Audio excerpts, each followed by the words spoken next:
Sahabat inspirasi dulu, salam inspirasi. Sahabat, di dalam ruangan, di balik ruangan ini ada kegiatan lokakarya multisektor untuk mendukung akses modal bagi kelompok usaha perempuan yang melibatkan Pemkab, Bank, Koperasi Pengusaha. Kegiatan ini diselenggarakan oleh Konsorsium Timur Adil Setara. Dan pesertanya ini terdiri dari para perempuan yang tergabung dalam kelompok perempuan di 8 desa di Kabupaten Kupang seperti Desa Oibelo, Oisena, Oilomi, Tunfeo, Nekbaun, dan Nyukbaun, serta di Kabupaten PTU diantaranya Desa Kuanek dan Desa Oibesi. Dan kegiatan hari pertama ini, sahabat, dipandu oleh fasilitator Largus Obot dari Bengkel Apek Nusa Tenggara Timur. Nah, sahabat inspirasi dulu, mereka para perempuan-perempuan dari 8 desa di Provinsi Nusa Tenggara Timur ini akan berbagi pengalaman inspirasi mereka tentang bagaimana sih meningkatkan ekonomi keluarga melalui usaha mereka. Mereka juga akan membagi kisah-kisah mereka tentang bagaimana mereka merintis usahanya, apa jenis usahanya, jatuh bangun, tantangan, serta mereka juga akan memberikan tips dan trik bagaimana mereka mempertahankan usaha mereka untuk tetap bertahan di tengah masa pandemi COVID-19 ini. Nah, kita akan ikuti langsung bagaimana cerita-cerita, kisah-kisah inspirasi mereka di balik ruangan ini. Tapi sebelum itu, sahabat inspirasi dulu, jangan lupa memberikan like kalian dan subscribe, serta tinggalkan komentar ketika kalian sudah habis menonton video ini. Yuk ikuti saya.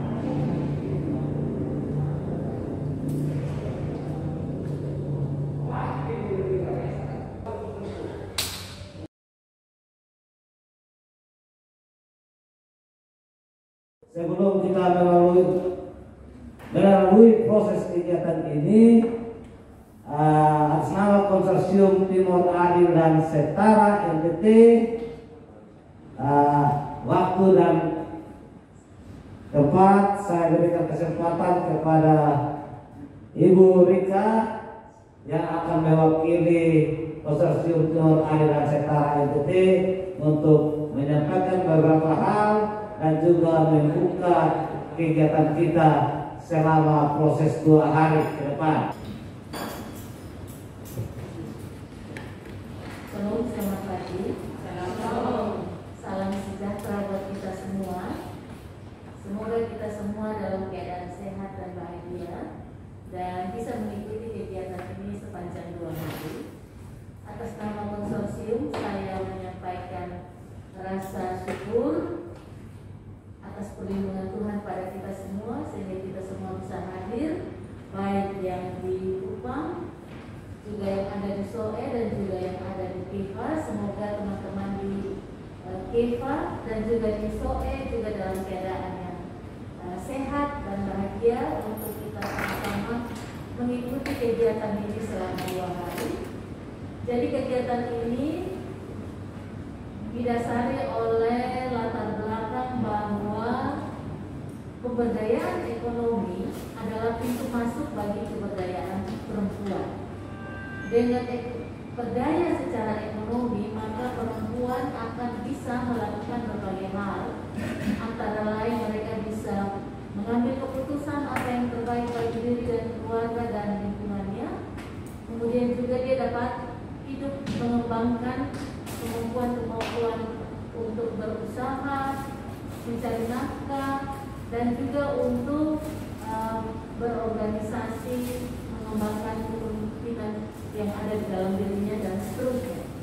Jadi pandangan konsorsium bahwa pemberdayaan ekonomi perempuan adalah merupakan bagian pintu masuk untuk keberdayaan perempuan. Namun itu tidak mudah oleh karena posisi perempuan di dalam masyarakat itu seringkali dinomorduakan, termasuk bagaimana perempuan mengakses atau mendapatkan peluang atas sumber daya yang ada baik di tingkat keluarga, masyarakat maupun pemerintahan, swasta dan seterusnya. Itu adalah persoalan yang paling banyak dihadapi oleh perempuan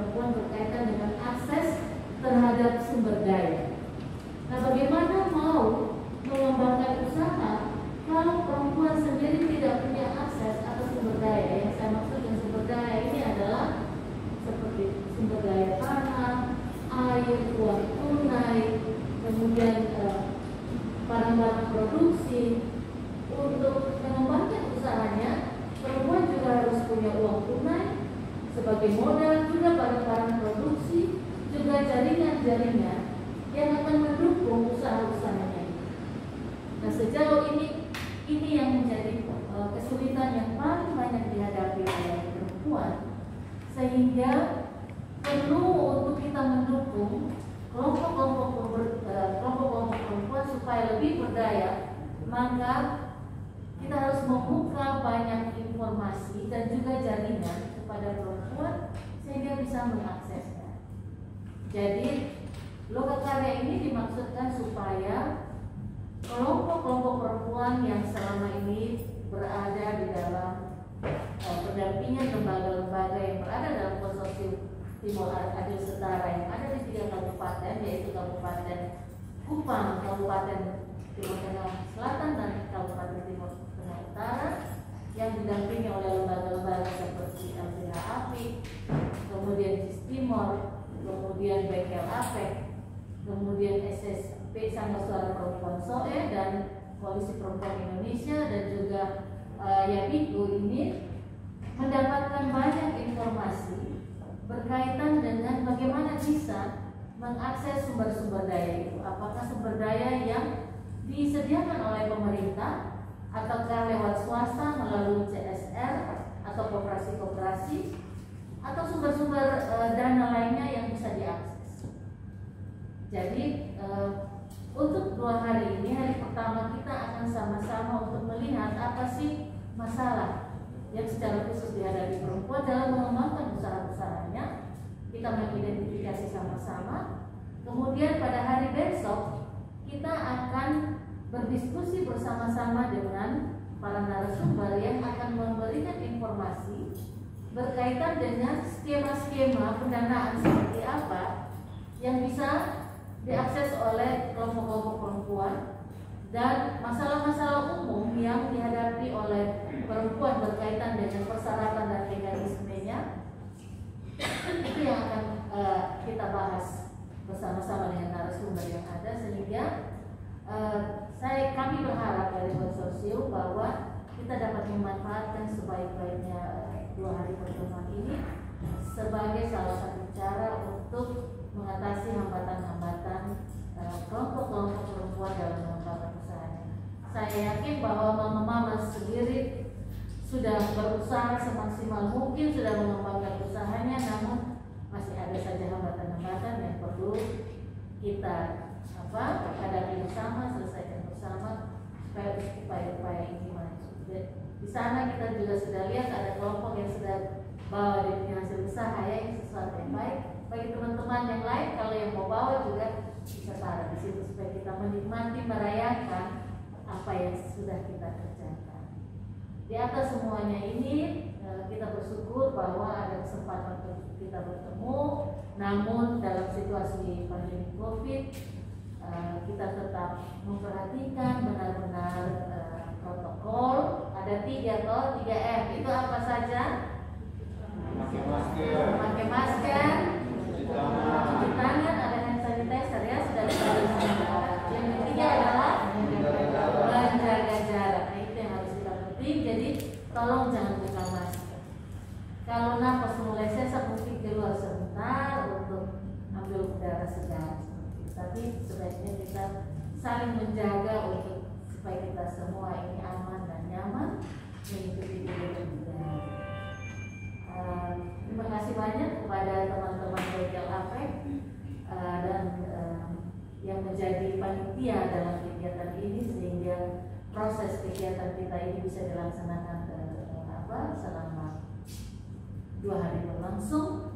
Kami berharap bahwa kita dapat mengikuti ini dengan aman dan nyaman. Untuk itu saya membuka kegiatan pagi ini dengan melandaskan seluruh kegiatan kita kepada perlindungan Tuhan, dan saya buka kegiatan ini dengan mengikut kegiatan sebagai sah kegiatan ini berlangsung.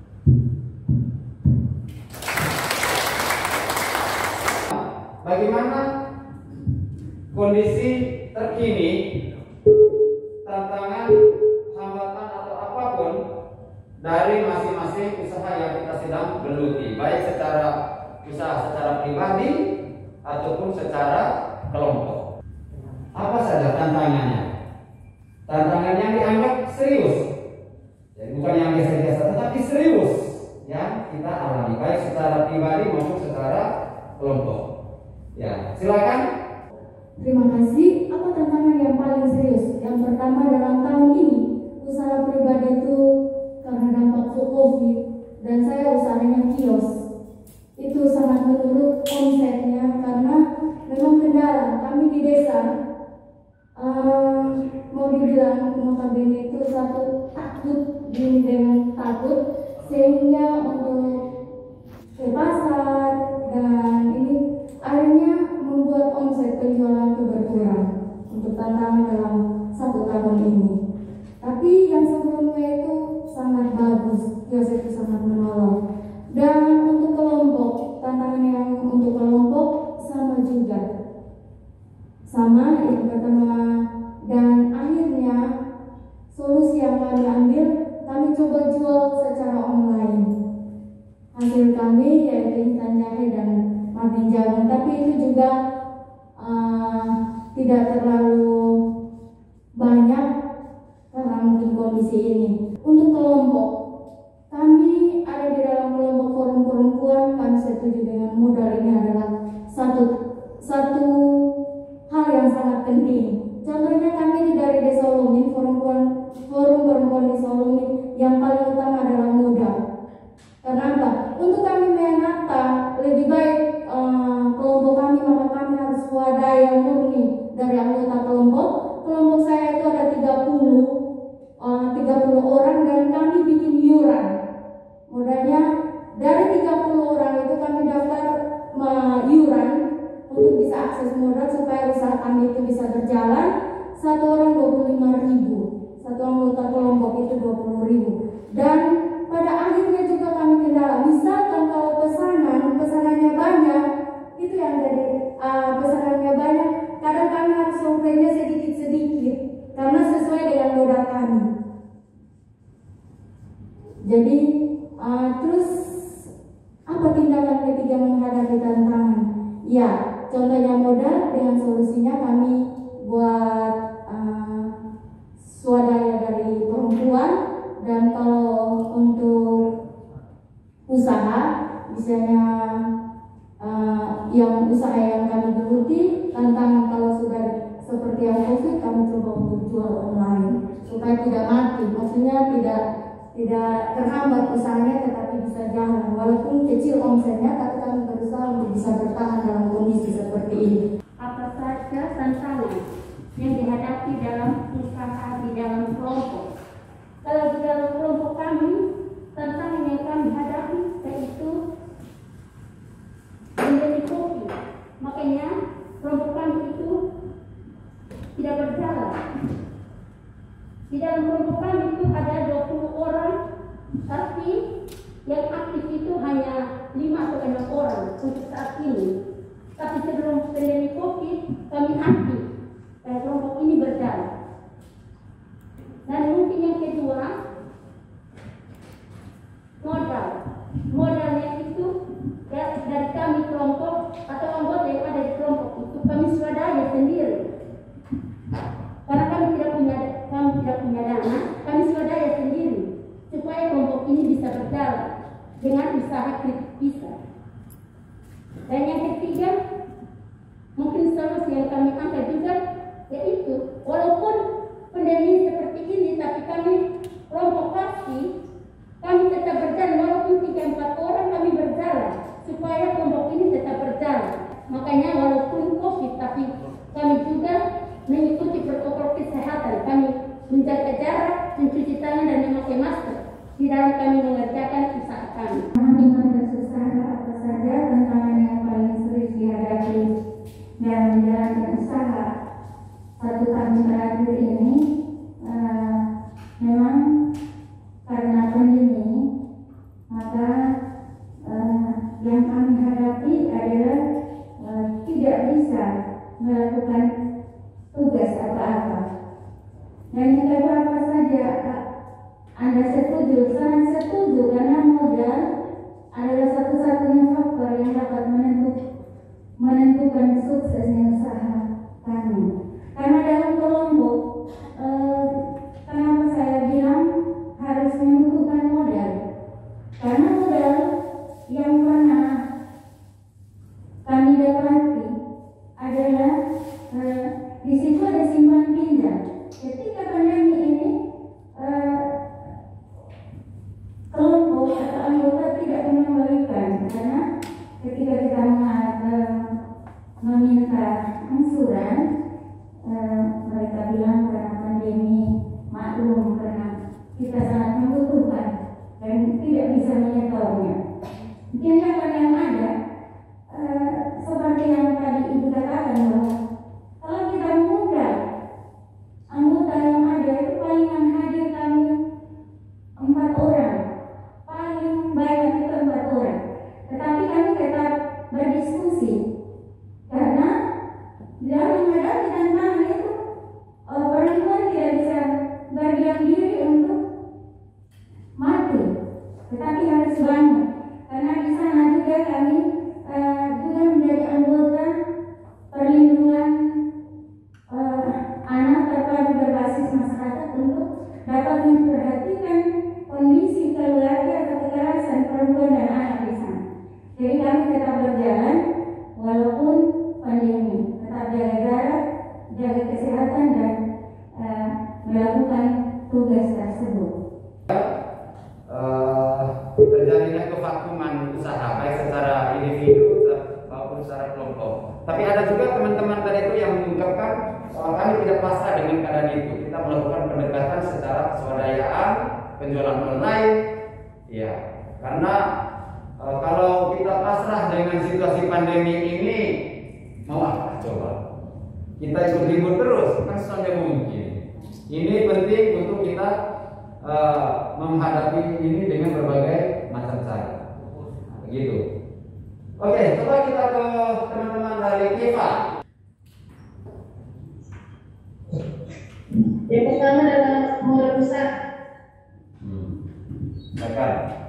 Yang kedua, pemasaran atau community. Untuk yang jawaban kedua itu kan kami punya masalah COVID ini, masalah penjualan ini kami mengalami kesulitan. Yang pertama itu soal tantangan yang selama ini kelompok hadapi itu, yang pertama terkait dengan modal usaha. Memang kelompok yang selama ini mereka jalan kendalanya di modal, tetapi mereka melakukan swadaya bersama, ada iuran. Terus yang kedua itu soal pemasaran. Memang selama ini kelompok berjalan sesuai dengan kelompok yang mereka besar. Memang salah satu kendalanya juga terkait dengan pemasaran. Terus yang ketiga soal pandemi COVID-19 ini memang berdampak sekali. Yang begitu mereka harusnya di rumah dan tidak bisa keluar untuk melakukan aktivitas terkait dengan kelompok mereka. Terus yang kedua, ya mereka setuju soal dana atau modal yang dapat menentukan usaha mereka. Terus yang ketiga, tindakan yang mereka hadapi selama tantangan itu hanya sebatas melakukan penjualan untuk memenuhi kebutuhan rumah tangga mereka. Ya, itu saja saya kembalikan. Oke, baik, terima kasih. Mas F, yang ketiga tadi apa? Saya kurang dengar. Silakan.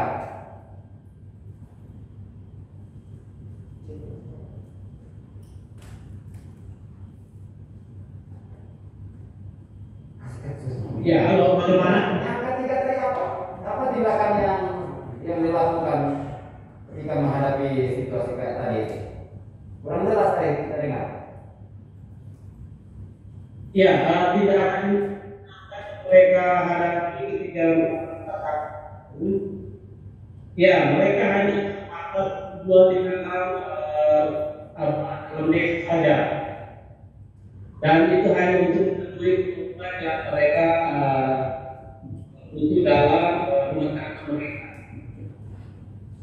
Ya, terima kasih. Oke, baik. Masih ada lagi? Oke, 3 orang dari Kabupaten TTU datanya untuk menggambarkan tentang situasi terkini dari usahanya. Pas. Oh, pas. Memang serius, ada yang memang dari dulu usaha kita itu tantangan, misalnya modal. Dari sebelum COVID itu kita sudah sering mendengar Pak modal, ya toh. Kemudian permasalahan berikut lagi itu memang kita kesulitan untuk bergerak secara leluasa di tengah pandemi COVID. Kita keluar, Bapak RT mata melotot. Tapi kita juga tidak kehilangan akal bahwa teman-teman ada yang berinisiasi melakukan penjualan secara online. Nah, apakah tadi masalah yang di TTU itu apakah tindakan penjualan secara online itu juga dilakukan atau tidak, sekaligus untuk mengatasi permasalahan atau tantangan pemasaran yang terbatas.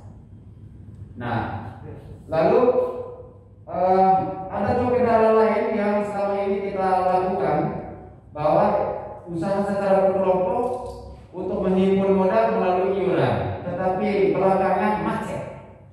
Di mana mau beli sayur orang tidak beli, kita pulang, akhirnya mau bayar pinjaman di kelompok juga ikut macet.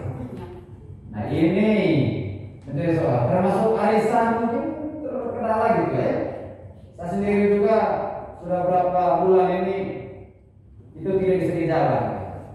Tapi kondisi seperti ini yang menjadi perlindungan kita. Karena kita hanya mencari modal, lalu nanti mentok di pasarnya, kita mau pinjam modal di bank sebesar-besarnya, tetapi kita sudah mengeluh tentang kondisi terjepit, ruang gerak kita terbatas, kemudian kendala pemasaran juga terbatas. Nah, ini harus menjadi satu perlindungan. Karena kita mau bicarakan tentang akses modal, nah, kita mau mengakses modal sampai 20 juta, 100 juta ke atas. Kami yang dipikirkan itu dengan situasi sekarang, dengan berbagai ungkapan kalangan yang kita sebutkan tadi. Nah, saya sengaja untuk kita memulai dengan hal-hal seperti ini sebagai perlindungan. Jangan sampai nanti besok orang bilang semua untuk ibu kami permudah. Setelah permudah kan, wah, ya toh. Nah, pasti kita dapat permudah. Bank itu mau uangnya itu salah. Tapi kalau kita semangat untuk itu, tapi tidak merefleksikan kemampuan omset kita, tidak memenuhi itu ya ini. Nah, ini yang kita harus refleksikan.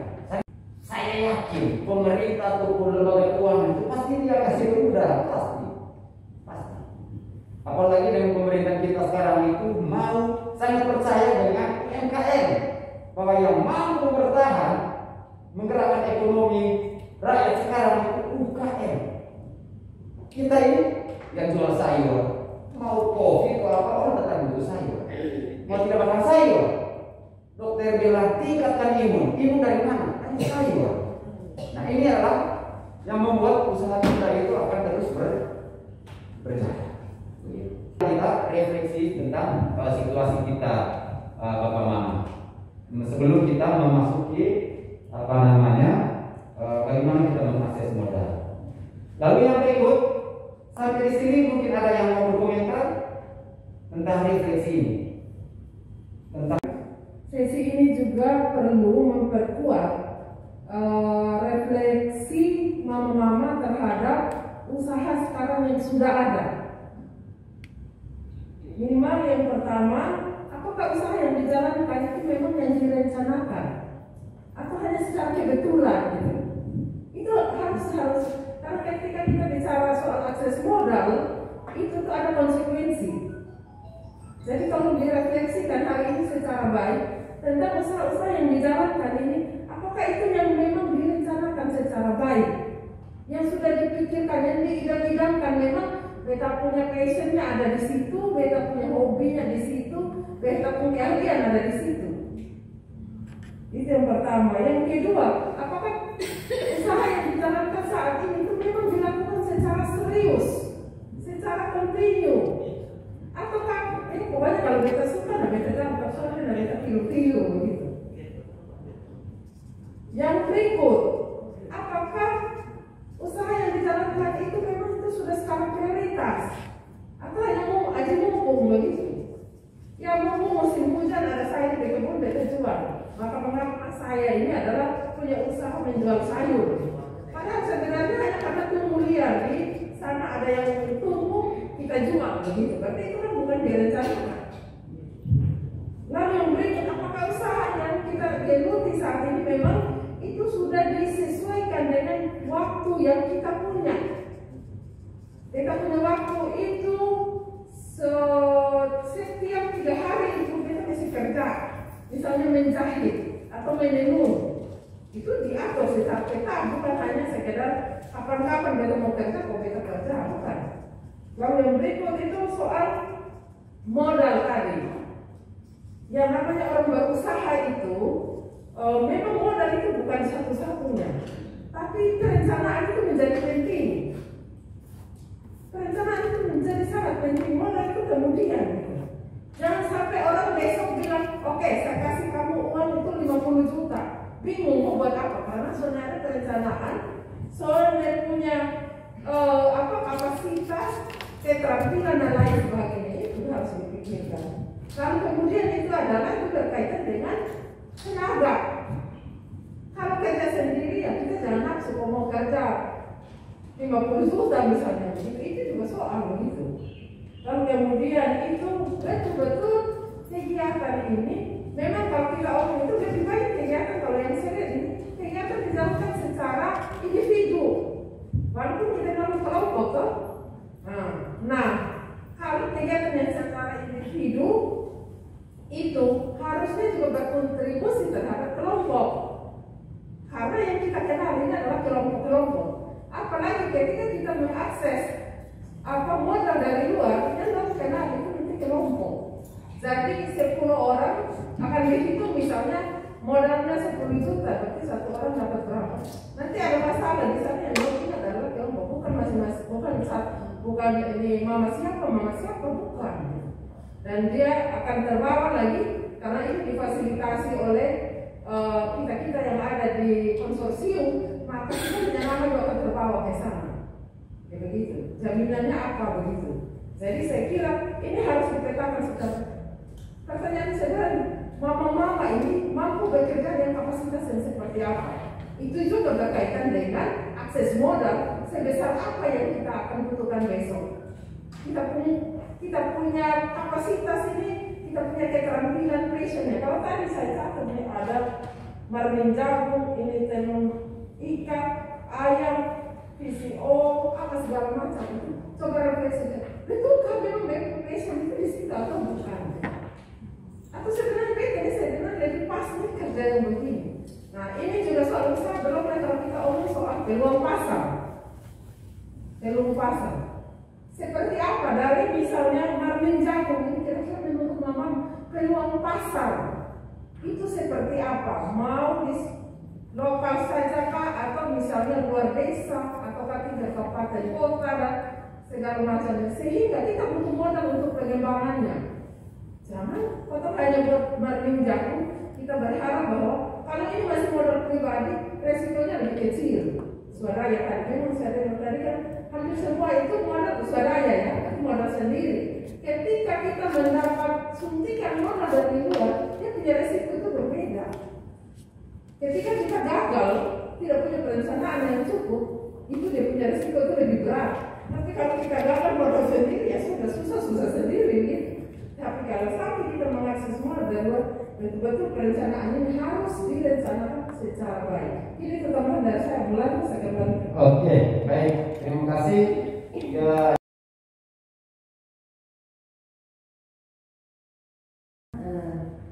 Konsorsium ini dia punya metodologi yang terkhusus. Jadi kita tidak hanya fokus kepada pemberdayaan ekonomi untuk mendapatkan keuntungan dari usaha-usaha yang dilakukan, tetapi bersamaan dengan itu juga adalah pemberdayaan perempuan di dalamnya.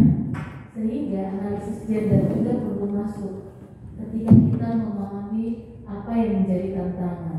Jadi secara konkret mungkin juga diskusi ini perlu untuk mengelaborasi apa persoalan yang dihadapi oleh mama-mama karena kita perempuan ketika melakukan usaha. Apa saja tantangan-tantangan kita sebagai perempuan yang kita hadapi ketika masalah. Tantangan yang ada dalam rumah seperti apa, bagaimana hubungan keluarga, bagaimana pembagian kerja antara laki-laki dan perempuan di dalam rumah sehingga kita punya banyak waktu yang cukup untuk mengembangkan usaha kita. Bagaimana dengan hal pengambilan keputusan ketika ini uang mau dipakai modal atau dipakai konsumsi dalam keluarga. Nah, itu tentang kemudian bagaimana dengan persyaratan-persyaratan ketika kita mau mengakses dana misalnya di desa atau di koperasi atau di bank. Apakah kita punya sumber daya atau jaminan yang cukup yang bisa dipakai? Tentang kita seperti apa sebagai perempuan secara khusus. Ini yang menurut saya perlu kita elaborasi dengan karena kita perempuan, posisi kita dalam masyarakat sedikit berbeda dengan laki-laki karena kita punya keterbatasan dalam banyak hal karena konstruksi sosial bukan karena apa-apa. Itu yang perlu kita elaborasi atau munculkan di sini sehingga kita lebih memahami ciri khas persoalan perempuan selain persoalan umum, tetapi juga persoalan-persoalan khusus yang berkaitan dengan posisi-posisi sosial kita dalam keluarga dan masyarakat. Itu masukan dari saya. Terima kasih. Lebih banyak kita mengelaborasi itu, mengungkapkan itu lebih bagus. Tujuannya untuk apa? Memperkecil resiko. Ya toh, kita pinjam 100 juta, tapi suami tidak dukung. Kita pinjam 50 juta, tetapi omset menurun. Kita mau pinjam 50 juta, tetapi usaha kita itu setiap hari Sabtu. Kita mau pinjam 100 juta, tetapi gimana? Usaha kita hanya karena mood saja, saya mau buat ini karena ada kesempatan, mumpung. Nah, ini kan penting kita refleksikan. Ya, itu beberapa poin yang penting juga kita refleksi sebagai tambahan dari pertanyaan yang kami siapkan ini. Yang memang fokus kami di sini itu adalah menjalankan usaha ini dan nanti bagaimana ketika kita melakukan akses terhadap lembaga keuangan. Silakan Bapak Mama, kita di saat pertemuan kelompok untuk membahas tentang kebutuhan kelompok pengembangan usaha, Bapak di rumah itu larang atau tidak dengan macam-macam alasan. Mama COVID, Bapak saya belum makan. Seperti apa? Ini juga penting untuk kita refleksikan. Kita renungkan, kita lihat. Ini penting sekali Bapak Mama, karena kita mau menyiapkan berbagai infrastruktur di dalam usaha kita, bisa kita mengelola uang yang diberikan nanti oleh lembaga keuangan. Hal-hal seperti ini, mental seperti ini yang kita harus ketemu di dalam setiap usaha kita. Silakan, mungkin 3 orang begitu. Baik, terima kasih atas waktu yang diberikan. Yang pertama, secara pribadi, pengalaman pribadi yang saya alami dalam usaha pribadi, saya juga punya dari koperasi. Dan saya setuju dengan apa yang disampaikan oleh Mbak Grace. Kalau kita tidak punya program, kita tidak punya rencana secara detail, maka pasti jalan-jalan akan macet menghadapi kelompok. Yang pertama, kalau untuk usaha pribadi, saya memang kendala di modal, tetapi saya punya program, saya punya tujuan, saya punya visi. Artinya bahwa usaha yang saya punya, misalkan kios, jangan buat kios ini hari jalan 1-2 tahun tutup. Tapi saya punya program, sehingga awal yang buat kios karena memang kondisi di situ tidak ada kios, maka saya buat dengan modal pinjam. 1 kali pinjam dan saya tutup. Setelah itu saya mulai putar sudah dengan hasil yang keuntungan yang saya dapat itu. Jadi dari situ akhirnya dia omsetnya memang naik, tapi memang pengaruh di COVID ini agak berkurang karena pendiriannya, terus yang ada di situ kurang ke pasar sehingga itu omset agak menurun sedikit. Tapi sebelumnya itu jauh lebih bagus. Terus untuk kelompok perempuan, memang saya juga sepakat sekali seperti apa yang dikatakan Mas Grace. Kalau untuk yang sangat serius yang kami hadapi, yaitu betul apa yang disampaikan oleh Bapak Largus, bahwa jangan usaha Senin, Kamis atau Sabtu saja. Dan itu yang pertama tuh, dalam usaha ada beberapa yang kami kategorikan itu, misal dalam yang 30 orang itu kami bagi. Ada yang usaha tenun ikat, diidentifikasi sesuai dengan talenta yang dimiliki oleh ibu-ibu yang ada. Contohnya kayak Mama Seger, Mama Minje ada dengan 3 orang. Dan itu dan juga ada mama-mama yang dikelompokkan berdasarkan apa yang mereka miliki, kemampuan apa yang mereka miliki. Sehingga ketika kami jalan dan pada akhirnya ada beberapa yang tersendat. Yang pertama itu tenun ikat. Tenun ikat itu karena biasanya dia buatnya lama, terus kalau dijual pemasarannya waktu itu belum, dalam pemasaran kami belum online, itu agak lama, jadi akhirnya buat malas.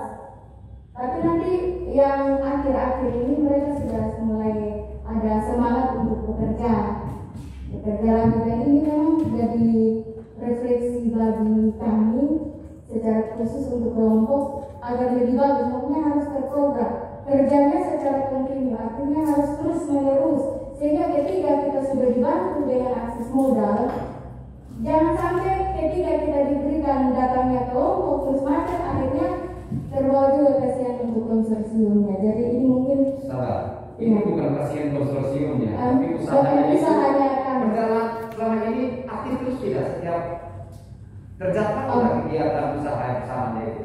Usaha kami itu tercatat. Biasanya kami dalam minggu yang dalam tahun 2021 ini 1 minggu dalam kelompok itu kami bagi secara kelompok, kami buatnya secara berkelompok, dan itu 1 minggu itu bisa 3 kali bisa 3 kali dalam pembuatannya, dan itu habis. Kami jualnya secara online. Mungkin itu saja. Baik, terima kasih Ibu. Karena memanfaatkan kesempatan, mungkin karena konsorsium ada, ataupun kalau konsorsium sudah ada, lalu memutuskan untuk memilih menjalankan usaha itu berdasarkan hitungan usaha, atau karena ya dicoba-coba saja begitu. Karena ini kita sudah diajak untuk mengakses modal. Dengan kata lain, apakah usaha yang kita sedang jalankan saat ini sudah melalui proses perencanaan yang matang, lalu memutuskan bahwa ini sudah usaha saya yang bisa menghidupi keluarga saya, menghidupi kelompok kami, dan usaha yang bisa menjamin keberlangsungan ekonomi kami tanpa apapun. Nah, itu salah satu pertanyaan refleksif. Siapa yang sudah punya perencanaan usaha yang menurut hitung-hitungan itu saya bisa kaya raya dengan membuat dan mengeksekusi perencanaan ini, menulis semua pencatatan, menulis semua transaksi keuangan, omset setiap hari ditulis, kepada siapa saya harus jual, siapa yang punya perencanaan sampai sedetail itu terhadap saya seperti itu. Silakan Mama Minji. Baik, terima kasih untuk kesempatan yang diberikan. Dalam mengikuti sebuah usaha pasti ada perencanaan. Ya, kalau secara pribadi saya bertindak menjadi bapak mama sekalian. Saya punya usaha pribadi menjahit. Terus kamu dilihat dalam perjalanan 1 tahun, dampaknya pasti kurang banyak orang datang menjahit begitu karena COVID, tapi tidak jadi kendala untuk berhenti berusaha. Untuk saya pribadi, saya coba ketika jahitan seragam ada orang tidak ambil, saya berpikir lagi merencanakan, saya pelihara daging, saya pernah bagaimana bekerja, karena saya juga secara pribadi ada pinjaman bank, kur, untuk menunjang usaha. Saya punya anak ada kuliah 2 orang, SMA 2 orang, terus kebutuhan hari-hari berat dalam masa dengan pegawai negeri begitu. Tapi tidak berhenti di situ. Ketika COVID melanda dunia, termasuk usaha saya juga agak menurun.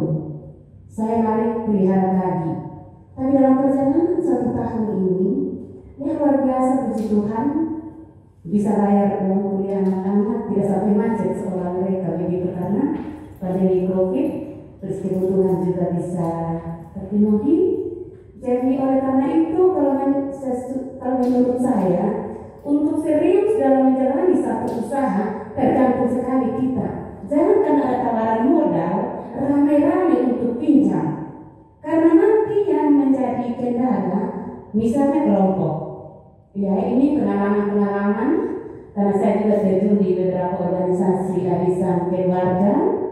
Jangan sampai dalam perjalanannya ketika akses modal ditawarkan ada kita rame-rame, terus dalam perjalanannya 1, 2, 3 orang, terus satu kalau macet pasti anggota semua kelompoknya menjadi sasaran. Kepercayaan itu penting. Yang saya junjung tinggi sampai hari ini Bapak Mama semua, ini secara pribadi, kepercayaan. Saya harus bayar bank, saya harus menyekolahkan anak, tidak berhenti hanya menjahit. Saya juga biara lagi. Jadi baru-baru 1 kali beranak 20 ekor. 20 ekor karena usaha itu harus berpikir. Maksudnya kalau karena kondisi usaha menjahit kurang, karena tidak mungkin orang mau pakai baju baru tiap hari ya. Yang menjahit di sini kalau ada, pikir jalan lain. Saya pelihara lagi. Saya kasih dulu babi 8 ekor sekarang ke mama. Saya kasih dulu babi 8 ekor, maksud tidak mematikan langkah usaha saya jahit. Jangan sampai saya ada di pinjaman ini, orang tidak datang jahit, macet ternyata orang. Kepercayaan nanti orang datang ketok pintu, saya tidak masalah, saya punya prinsip. Saya tidak mau kalau orang sakit datang ketok pintu minta uang, karena saya pinjam uang itu saya tidak mau. Jadi ketika anak babi saya beranak, juallah anak babi itu. Jadi semua bisa tercukupkan, anak-anak saya ada kuliah di Undana, cukup besar juga untuk uang rekis. Puji Tuhan, kita kembalikan itu karena Tuhan.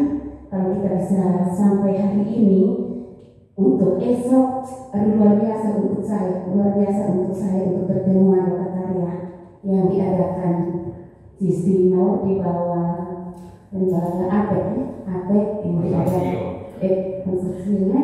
Jadi itu. Oke, Mama, saya singkat pertanyaan tambahan begini.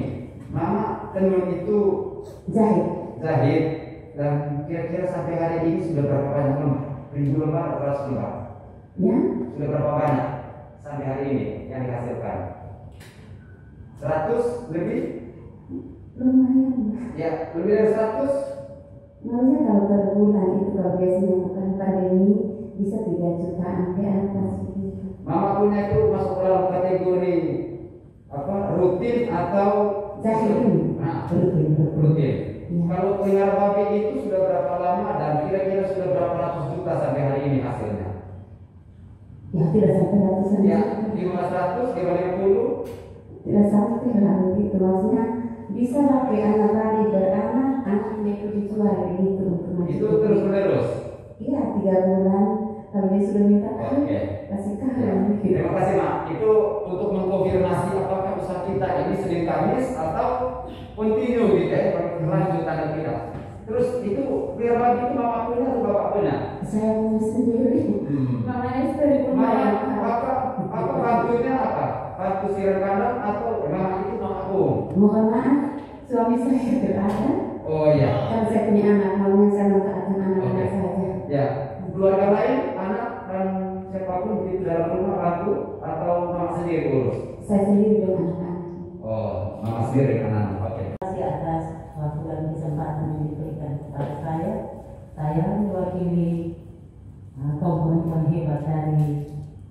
Wesena.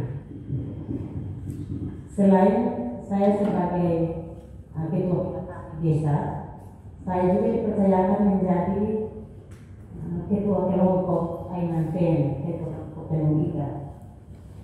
Untuk memahami tantangan dalam berusaha, memang dalam usaha itu banyak sekali tantangan. Tetapi bagaimana kita mampu menyelesaikan masalah itu dengan baik. Yang pertama, saya menceritakan sedikit pengalaman individu. Memang dari masih muda saya sudah bekerja sebagai penghuni. Ada beberapa hal yang saya harus pakai dalam usaha itu, yaitu yang pertama, butuh keseriusan dalam mengelola sebuah usaha. Dengan berjalannya waktu, ketika usaha itu dia sudah mulai macet, apa yang saya harus lakukan? Saya memanfaatkan salah satu pinjaman, yaitu dari dana kur. Pertama saya mengajukan cuma 3 juta, dan dalam waktu 1 tahun saya sudah bisa melunasi itu.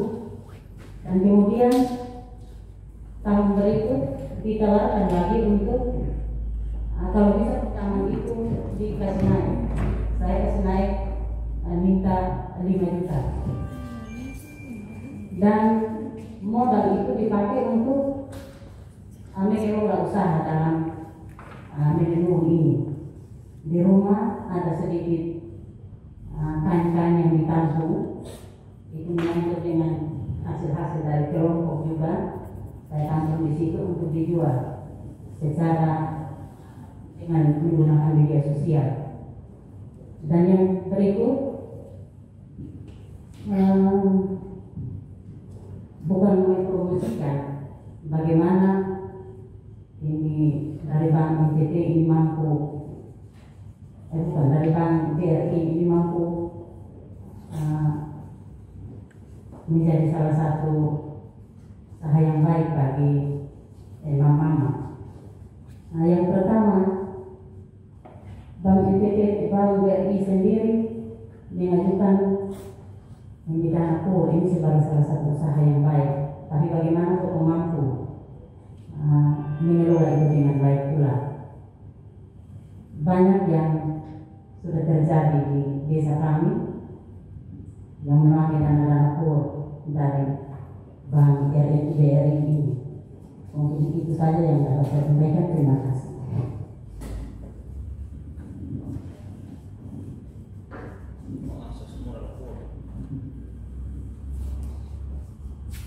Oke, terima kasih Mama Desa. Ya, ini Bapak Desa paling semangat ya untuk Wesena ini, untuk promosi mama-mama punya hasil karya ini. Saya lihat hampir setiap hari, termasuk ikan lele juga Bapak promosi terus. Dan ini menurut saya bagian dari optimalisasi jejaring. Jadi siapapun harus bisa memanfaatkan jaringan-jaringan dengan promosi untuk minimalisir atau membuka ruang lebih luas informasi pasar gitu. Ya, ini ada beberapa pengalaman yang sudah di-share. Kita coba konfirmasi ke teman-teman di TTU. Kita berharap teman-teman TTU bisa membagi dengan kita di sini kira-kira kira-kira seperti apa pelaksanaan usaha selama ini. Apakah rutin? Apakah pencatatannya komplit? Lalu seperti apa melaksanakan usaha itu? Apakah mendapat dukungan positif dari keluarga atau orang terdekat atau suami? Mohon di-share. Silakan Om Steph.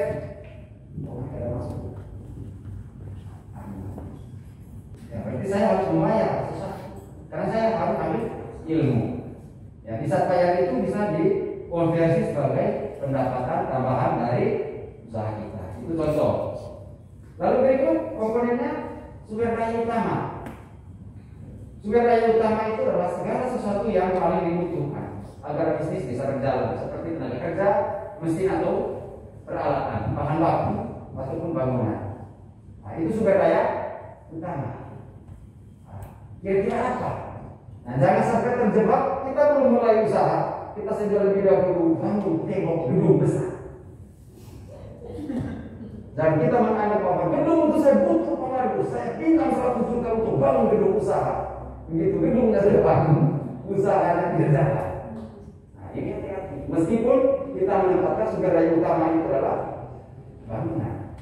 Nah, ini memang kita pindah-pindah dari kondisi sekarang, usaha saya sekarang. Apa yang paling utama dari sumber daya? Tenaga kerjanya saya atau ketersediaan bahan baku, benang kah, pakan ternak kah, atau apa? Nah, itu kita harus secara detail bisa gambarkan itu. Kemudian yang ketiga, tadi sebelum rangkaian usaha kita itu, kira-kira yang paling utama kegiatan usaha kita itu apa? Menciptakan produk atau menjualnya? Mana yang utama? Misalnya menenun, kegiatan utamanya menjual tenun atau menciptakan tenun, kain tenun. Berarti menciptakan. Peternak pagi, mana yang paling utamanya? Budidaya atau menjual? Memelihara. Memelihara. Kalau kios, aktivitas kegiatan utama usahanya apa? Mengadakan barang, stok barang, atau menjual stok barang? Mengadakan barang atau mana? Mengadakan atau menjual? Ya, salah satunya apa? Mana yang paling utama antara mengadakan atau menjual? Menjual. Karena kalau barangnya tidak ada, bisa kita jual barang yang tidak ada di situ. Ya atau bisa? Bisa seperti ini. Bisa seperti mana? Kalau saya bisa, Marince, saya tahu mama ada usaha ternak babi. Saya menyediakan 10 karung pakan ternak babi yang saya sepantaskan. Karena pakan itu saya. Oh iya, Pak, saya butuh 10. Tiba-tiba saya ambil motor, pergi di distributor. Pak, saya ambil 10 sekarang. Nah, barangnya tidak ada, saya ambil di sana. Nah, ya itu aktivitas utamanya adalah menjual. Barangnya tidak ada, kita menjual barang yang tidak ada. Oh, ini sudah logis ini. Ya, atau tidak logis ini. Menjual barang yang tidak ada. Maksudnya di tempat saya gitu ya. Saya pernah menjual ayam itu, ayamnya tidak ada. Saya pernah menjual ayam itu, ayam tidak ada. Ini tuh orang pesan, saya keluar dari ayam sudah untuk antar memenuhi dia punya pesan. Karena dia, saya sudah menjual ayam lalu pergi inspeksi. Ini karena tidak ada ayam. Oh kenapa? Ayamnya ada di pasar. Ya, itu salah satu contoh menemukan ide. Yang utama. Kemudian kita. Siapa orang utama yang bisa menggerakkan kita punya usaha? Siapa dia? Jangan sampai kita menempatkan orang tertentu di rekan kerja kita itu yang kontribusi terhadap kegiatan usaha kita itu hanya 1%. Misalnya begini, Mama Rince ini ternak padi, tapi beliau menempatkan kegiatan usahanya sebagai mitra utamanya itu Mama Rince, yang notabene aktivitas usahanya itu adalah tenun. Nah, ketemunya dari mana? Ketemu dari mana? Tidak ketemu. Nah, kalau misalnya saya peternak padi, maka mitra utama saya itu adalah penyedia pakan. Apakah pakan toko atau pakan lokal? Siapa penyedia pakan lokal? Pembudidaya sayur. Karena tidak mungkin sayur itu dijual mulai dari akar sampai ujung, mungkin. Ya, atau batang yang tua itu dijual semua. Ada tidak yang jual begitu?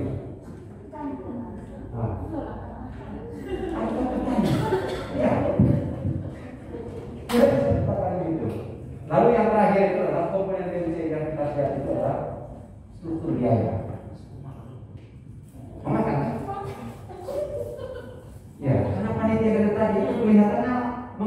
kami tidak lapar. Kita mati kita. Dulu ada uang mendapatkan uang. Mana yang utama? Ya, biaya utama yang mungkin dikeluarkan seperti gaji, bahan baku, operasional dan lain sebagainya. Kira-kira mana yang utama? Bayar gaji atau beli bahan baku? Bahan baku. Bahan baku. Jangan sampai bahan bakunya tidak ada, tapi uangnya keluar terus bayar gaji. Saya pernah jadi ketua BUMDes. Saya bilang untuk satu periode pertama itu jangan kita tanggapi. Tapi kita pikir tentang bagaimana menghasilkan uang. Kalau kita menghasilkan uang, baru pikir tentang gaji. Kalau tidak, uang BUMDes habis bayar gaji. Seperti itu pasti terlalu. Orang bertanya dan ada yang menggunakan diri tanpa informasi. Ya, ini menjadi penting. Sangat selesai. Kira-kira ini contoh, salah satu contoh, satu gambaran singkat tentang usaha kita 9 komponen apa kondisi masing-masing. Ini adalah salah satu contoh BMC dari sebuah usaha perikanan budidaya ikan Bali. Ini contoh. Nah, menurut orang yang telaten menggunakan ini atau teman-teman kita, misalnya ada yang berhasil menerapkan ini dan ini menjadi satu pemicu, menjadi satu motivator informasi yang secara rutin ya siap ada di atas. Dan ini menjadi salah satu cita-cita besar ya. Ada selalu orang bilang, kenapa rekan-rekan kita itu umat muslim itu selalu ada gambar Ka'bah di rumah. Kira-kira siapa yang bisa memaknai? Itu bukan sebuah hanya sekedar simbol agama, tapi di sana itu ada informasi yang memotivasi dia untuk satu saat dia harus pergi ke Mekah. Sama juga dengan ini. Saya punya kegiatan usaha itu, mitra utama saya itu di sana tadi usaha ikan banyak. Saya punya nilai tawar, usaha ikan banyak, gizinya tinggi, mengalahkan ikan tuna, mengalahkan ikan tokol. Cara budidaya yang juga sehat. Nah, itu salah satu contoh. Dan seterusnya. Lalu kemudian inilah kami coba perkenalkan tentang bagaimana gambaran umum pelaksanaan aktivitas. Apakah tadi usaha yang direfleksikan itu sudah bisa memetakan seperti ini dari masing-masing usaha, atau lari-lari saja? Karena begini, orang Bali itu kalau kita minta uang besar di mereka akan datang. Tidak usahanya, jangan sampai kegiatan usahanya itu adalah membagi uang. Ini adalah saya. Kira-kira dia punya pelanggan itu siapa? Kita bilang masyarakat, iya masyarakat siapa? Kemudian kira-kira dia punya penghasilan dari mana? Ini orang Bali. Kalau misalnya dia datang kita punya kios, mas ke kios begini lagi, oh mau cari usaha ini, wah, dia tidak tanya banyak lagi. Dia punya gambaran umum tentang aktivitas usaha. Nah, ini salah satu alat bantu untuk memotivasi kita, memperlihatkan gambaran umum aktivitas usaha kita kayak seperti apa. Dan ini yang kami perkenalkan kepada Bapak Mama untuk kita bisa menjadikan satu informasi yang informatif.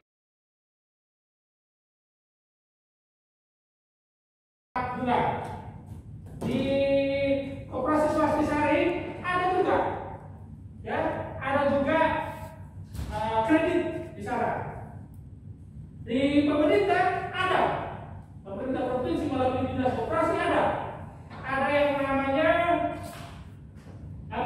bantuan bagi UMKM per orang 7.500.000. Ada juga bantuan bagi kelompok-kelompok ibu melalui dekranasa. Itu peluang usaha modal untuk bisa diakses. Cara mengaksesnya tadi disampaikan sangat mudah. Untuk Bank NTT, lu mau akses itu kredit mereka cukup KTP, fotokopi dan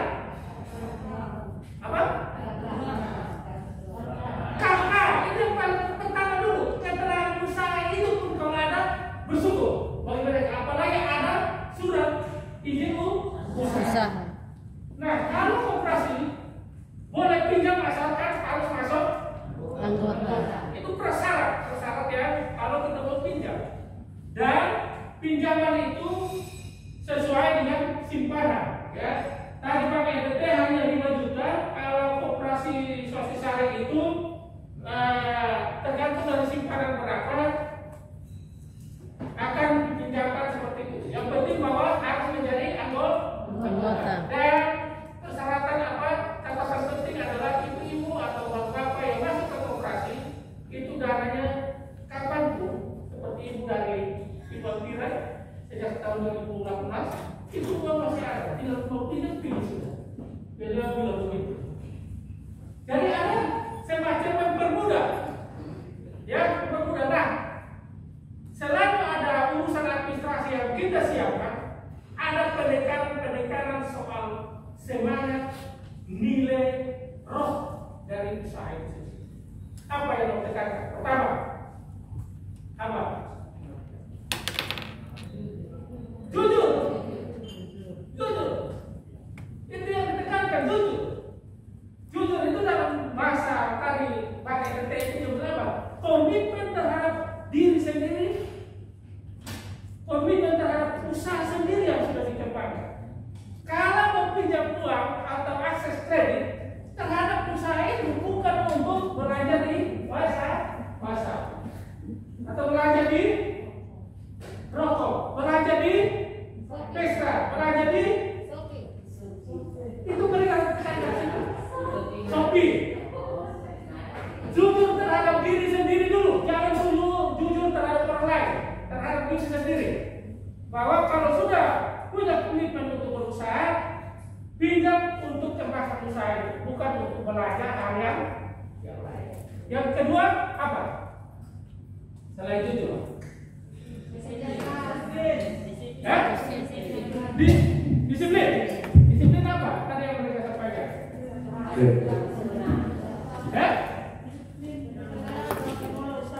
Disiplin. Maksudnya bagaimana disiplin? Mengelola usaha. Disiplin waktu misalnya, cara angsurannya. Iya, jangan tidur berapa jam? 5 jam. 5 jam. Usaha orang datang semua ada penerbit dia ada yang datang beli. Masih mau. Mana ada?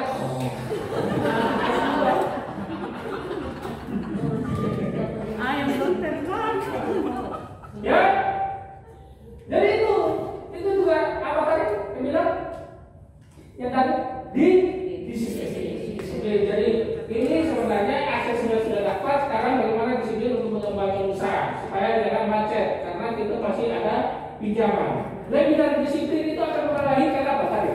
Kerja keras. Hah? Kerja keras. Kerja keras. Jujur, kerja keras, disiplin itu menghasilkan apa tadi? Kesuksesan. Satu, sukses. Yang kedua, sebenarnya dari 3 hal ini apa? Paling ujungnya sukses, oke? Apa tadi? Ibu? Kepercayaan. Iya, kepercayaan. Kepercayaan terhadap diri sendiri, kepercayaan terhadap orang yang memberikan bantuan. Itu beberapa hal yang sempat saya catat dan perlu kita kembangkan pengetahuan atau kemampuan keterampilan lain. Kalau selama ini kan kesannya kalau mama-mama yang pintar ini orang ragu gitu, karena ini bisa kembali kosong dia dan sampai macet gitu kan Itu kesan atau fakta? Ibu yang jawab nanti ya. Ya, jadi dari beberapa pengalaman kita itu ada kesan yang seperti itu. Itu bahkan ada pemerintah yang pernah bilang itu, saya masih ingat dulu kita di kota itu tentang dana pen. Sampai kita BPHP itu mengemis. Saya orang yang sampai mengemis itu di dulu yang bagian kayak BPMPD begitu, tapi di kota dulu tapi sudah digabungkan. BPMK dulu tuh saya lembar BPHP itu sampai mengemis. Kalau bisa dana pen itu 30% itu untuk perempuan marginal kota. Waktu itu mereka bilang, ibu kalau untuk itu maka tuh sudah berani. Kadang-kadang kalau langsung pintar itu potong susah untuk tadi. Itu pernyataan saya ingat betul waktu itu. Jadi kesan saya kalau ibu-ibu yang dapat atau yang menengah ke bawah itu untuk akses modal itu ada kesan yang seperti itu. Bahkan itu saya punya fakta itu di beberapa lokasi dana pen itu justru diberikan kepada orang mampu. Itu ada buktinya itu. Sampai kita dengan forum kelurahan itu marah-marah karena begitu. Nah, tapi tadi saya lihat ada sedikit perubahan ya cara pemaparan informasi dan lain-lain dari pemerintah bahwa semoga bahwa betul ini ikhlas, betul iya gitu, bahwa perempuan diperlakukan sama. Bahkan saya tadi menuntut kalau bisa afirmatif gitu, karena memang ada perbedaan dan lain sebagainya. Tapi pun itu menunjukkan kepada kita bahwa mungkin kita punya keluh kesah image yang dari dulu itu mungkin sudah bisa dirubah dengan informasi-informasi ini. Dan sekarang ada tanggung jawab kejujuran yang tadi Om Vincent tekan hari itu adalah bahwa betul-betul kita bisa menghapus image itu. Kalau sampai kita betul-betul bersemangat untuk mengakses semua peluang-peluang ini. Dan itu seperti jaminan begitu bahwa kita bisa mempertanggungjawabkan apa yang akan kita dorong, termasuk misalnya konsorsium dan semua mitra-mitranya. Saya kira untuk memfasilitasi ini POPO sangat bersemangat untuk itu, sangat bisa. Tapi itu tadi, jaminannya tadi bahwa saya berharap bahwa image ini sudah tidak ada lagi pada mereka dan kita juga bisa merubah image itu. Dan itu suatu keyakinan kita bisa sampai pada hal-hal yang tadi kita sudah sampaikan. Mereka, saya kira mereka tidak omong sembarang tadi ya. Itu kita jaminannya itu adalah mereka tidak omong. Kalau mereka kemudian faktanya, saya kira mama dan kita semua siap untuk mengatakan kepada mereka bahwa mereka itu berbohong gitu. Karena saya jujur, saya bengkel apa dan program yang ada di kota itu hari itu ada banyak pengalaman soal itu. Bagaimana kita berusaha mengakses setiap sumber daya yang ada, bahkan di musrenbang saja kita berkelahi begitu, hanya untuk bisa mengakomodir apa yang menjadi usulan mama. Tapi saya tahu kalau di desa-desa sekarang ada pengalaman misalnya doa sena, mama juga bisa mengakses dana desa dan lain sebagainya. Jadi semua cara itu kita pakai, mau bank kek, koperasi kek, dana desa kek, ini koperasi atau bantuan-bantuan pemerintah. Kita akan bisa manfaatkan semua. Penting mama berusaha dan bersemangat. Kami siap untuk mendampingi. Saya kira itu dulu saya. Oke, baik. Tepuk tangan untuk Mas Res ya. 1 menit untuk Ibu. Mereka tidak menginformasikan secara umum, tetapi kita menangkap pesan bahwa mereka menyediakan.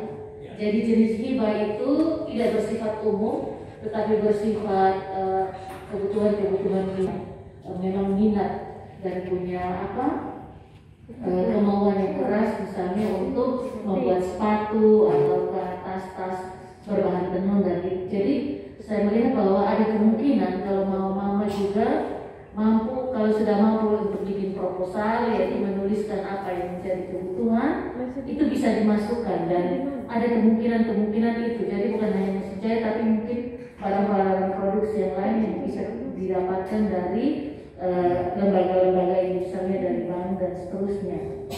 Kemudian juga apa yang disampaikan ini sebenarnya sangat mudah. Jadi saya setuju dengan apa yang dikatakan Pak Vincent bahwa uang itu ada di mana-mana, tinggal bagaimana kita mengupayakannya ya. Jadi harus ada tetap langkah pertama, kemudian nanti ada langkah kedua, ketiga dan seterusnya. Yang paling penting adalah komitmen dan kemudian bagaimana kita mempertahankan kepercayaan yang sudah kita bangun kalau kita bekerja sama dengan lembaga keuangan ini. Dan catatan yang saya dapat dari saya, selain itu juga mereka menyediakan pendidikan dalam hal ini penguatan kapasitas, mulai dari memberikan motivasi, pelatihan-pelatihan manajemen usaha. Nah ini yang bisa kita manfaatkan untuk mereka. Mereka punya orang-orang yang bisa mereka kirimkan dan mereka bilang tidak usah bayar. Kalau yang tadi saya tangkap, tidak perlu juga siap minum teh segala macam yang bikin repot. Tapi ya kita orang timur, nah kalau datang Filipina dengan teh panas pasti ada. Jadi peluang-peluang ini yang bisa kita tangkapkan. Nanti tinggal kembali ke kelompok untuk kita mendiskusikan apa yang menjadi kebutuhan-kebutuhan kita untuk disupport terkait dengan penguatan kapasitas dari lembaga-lembaga dana ini. Demikian dari tambahan. Baik, tepuk tangan untuk mereka ya.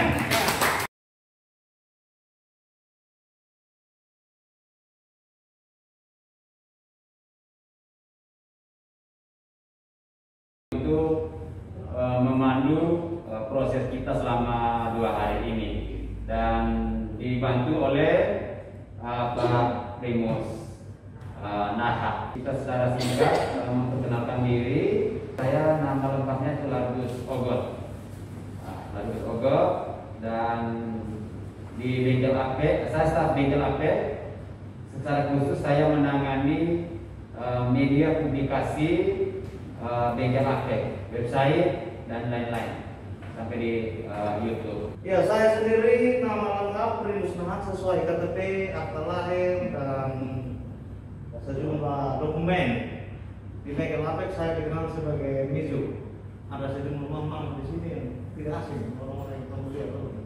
Nama saya Wendy Budaka, asal desa dari Oilumi, Kecamatan Makamitu. Terus jenis usaha yang sering pada kami geluti ada di perempuan desa, yaitu pembuatan instan jahe dengan margin jagung. Status sudah menikah, punya anak 4 orang, 3 perempuan, 1 laki-laki. Terima kasih. Kenalan, nama saya Istri Badanir. Saya dari Desa Usena. Saya sebagai ketua forum perempuan di kelompok, dan jenis usaha kami yang ada di kelompok ada 2 jenis usaha, yaitu tenun ikat dan ayam kampung. Profesinya menjahit. Sengaja menjahit hanya tadi ada kasih tahu cuma 2, tapi beliau ini adalah seorang penjahit. Dan yang kedua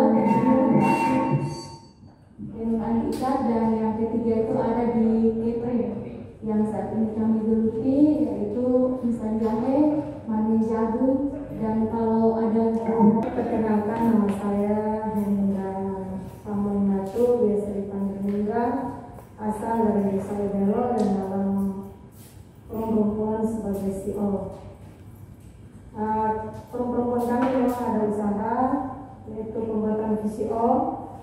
Namun karena kami juga harus ada bersama dengan masyarakat dalam mendampingi perempuan dan anak yang mengalami kasus kekerasan, dan untuk sementara kegiatan kami tidak berjalan. Dan masing-masing anggota kami mempunyai usaha sendiri-sendiri. Terima kasih. Terima kasih. Nama saya Alian Kolomoi, asal dari Desa Oilelo. Saya dari kelompok sehat di Oilelo, tapi kelompok kita baru terbentuk dari tahun lalu dan belum ada kegiatan karena ada COVID, jadi belum ada usaha. Tapi usaha pribadi saya usaha kios. Saya statusnya sudah menikah, mempunyai 3 orang anak. Nama saya Margarita Kamasipati, Desa Nyumpong. Dan di desa itu kuliner yang masak. Nama saya Margarita Rasiadi. Saya sudah berkeluarga, mempunyai seorang suami dan 4 orang anak. Tenun ikat dari Meliki Mas Neno, asal desa Estena.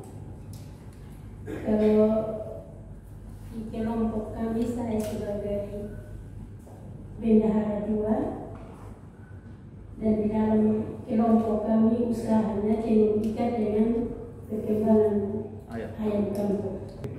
Nama saya Marcelina Budiman, asal Desa Esina. Saya sebagai ketua kelompok tenun ikat Ainan Desa Esina.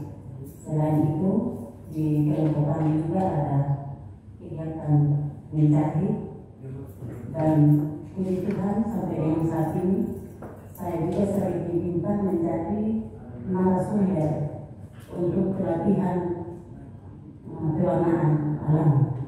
Nama saya Selvi Tokaya Sadu, biasa dipanggil Ibu Selvi, asal dari Desa Oilumi.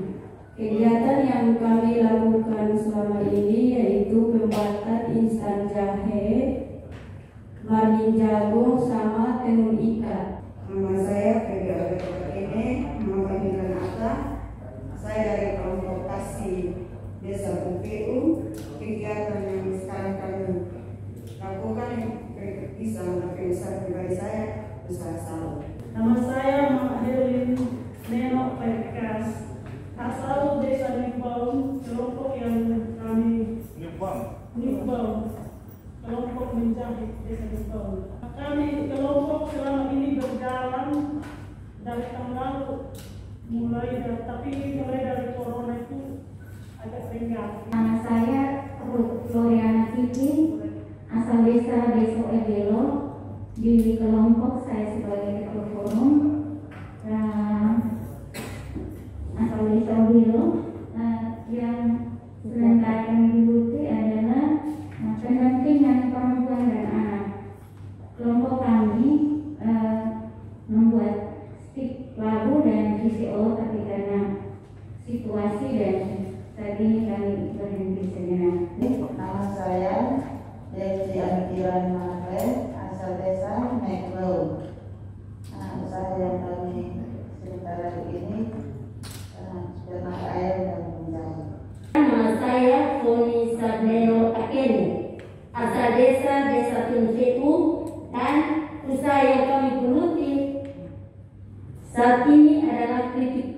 Terima kasih dari Desa Bukit. Saya usaha kios dan menjahit buat kritik dan kadang-kadang ada yang pesan kue atau makanan. Nama saya Adina Puro, asal Desa Lembau.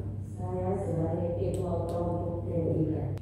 Nama saya Mirjana Prasu Angkiran, asal Desa Lembau. Usaha yang selama ini kami jalankan adalah kuliner kue dan makanan-makanan yang lain. Alves Lopo sebagai PO dari Sistimor untuk wilayah dampingan di Desa Welowi dan juga Desa Tungkeu. Saya PO dari Desa dampingan kami, Desa Nimbau dan Desa Nimbau. Dan di Desa Nimbau itu ada dua kelompok meningkat, dan untuk Desa Nimbau ada satu kelompok, tapi di dalam satu kelompok itu ada 3 subbagian, ada kelompok untuk menjahit, kuliner, dan juga pendidikan. Juga dari konsorsium, di konsorsium saya sebagai evaluasi dan pembelajaran. Saya Gresia Ratu Nubi, asal lembaga dari Bengkel Apek. Posisi saat ini sebagai Finance Manager di Konsorsium Timor Adil dan Setara. Saya mengucapkan selamat bertemu dan juga berproses selama 2 hari untuk mama dan bapak-bapak yang hadir di tempat ini. Terima kasih juga untuk KFMI dari Pos Kupang yang akan merekam semua proses hari ini dan besok. Penegasan lagi untuk semua kita mohon untuk tetap menggunakan atribut COVID yang sudah dibagikan secara baik, karena pertama ini pertanggungjawaban publik juga.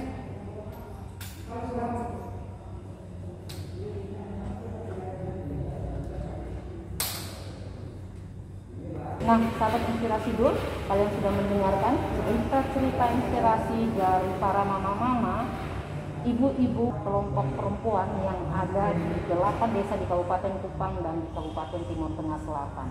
Berharap ada inspirasi yang sudah mereka ceritakan bisa menjadi inspirasi bagaimana sahabat Inspirasi Dul mau bertahan di tengah COVID dengan melakukan usaha-usaha yang produktif. Apakah kita bisa melakukannya? Ya, aku bisa sesuai kuat dan inginku. Sahabat Inspirasi Dul, salam inspirasi.